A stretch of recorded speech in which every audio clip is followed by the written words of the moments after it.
alam nyo, para yumaman kayo, pumunta kayo sa mga lugar ng mga mayayaman or yung mga may energy na nandoon yung mga matataas na tao.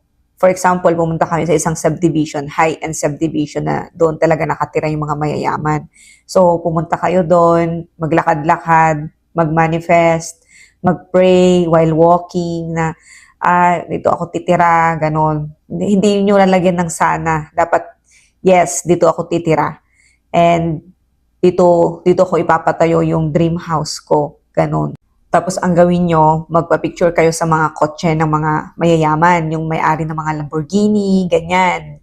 Tapos, wala lang, i-manifest nyo lang na magkakaroon kayo ng ganyan. Ganyan yung ginawa ko noon. Tapos, as in, wala akong sasakyan kahit isa noon. At yun yung ginawa ko, nagpa-picture ako. Tapos, hinapos-hapos ko yung car. Magkakaroon ako nito. Not exactly that car na Lambo, pero nagkaroon ako ng mga sasakyan ngayon. So, di ba, i-manifest nyo kasi nangyayari yan kasi pumapasok yan sa subconscious mind natin. Tapos, paano pag ikaw mabilis ka makamanifest, di ba? So, papakinggan ka ni universe. Tapos sa chart mo pa, 11th houser ka. Tapos, ikaw yung taong mabilis makamanifest.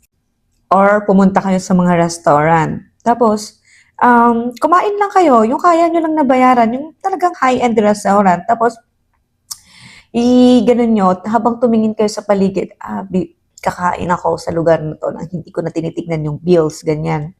And then magtambay lang kayo doon, ganun. Kanwari, order lang kayo ng isang coffee, ganyan. Tapos magtambay kayo na feeling nyo, afford nyo. Huwag yung, ay, mahal, hindi ko kaya, pambili ko pa ng ganito. No, dapat doon pa lang yung mindset ninyo, ano nyo na, parang, ito, ko to, afford na afford ko to, ganyan. Tapos pumasok kayo doon sa high-end restaurant na yun, or kahit mag-order lang kayo ng coffee, or isang order ng food nila doon. And then, sabi ko nga, mag-manifest kayo, mag-pray kayo.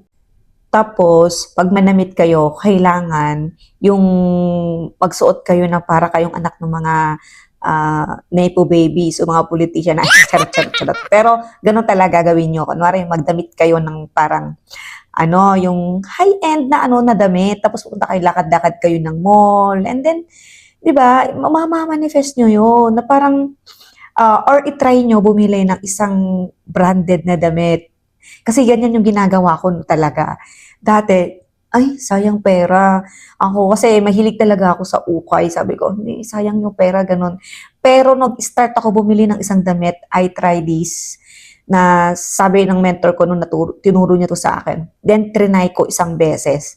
And then, kahit mahal siya, trinay ko. And then, oh my gosh, sinuot ko siya. Tapos parang, alam mo yung parang well-respected ka. Ayun. So, maaano yan ni, na, mamamanifest yan ng subconscious mind mo. At pag na-manifest mo yan, parang na yan, parang si universe na kikinig din yan sa subconscious mind natin. Hindi lang the way na magsalita tayo, pero sa natin, sa isip natin, nakikinig din siya.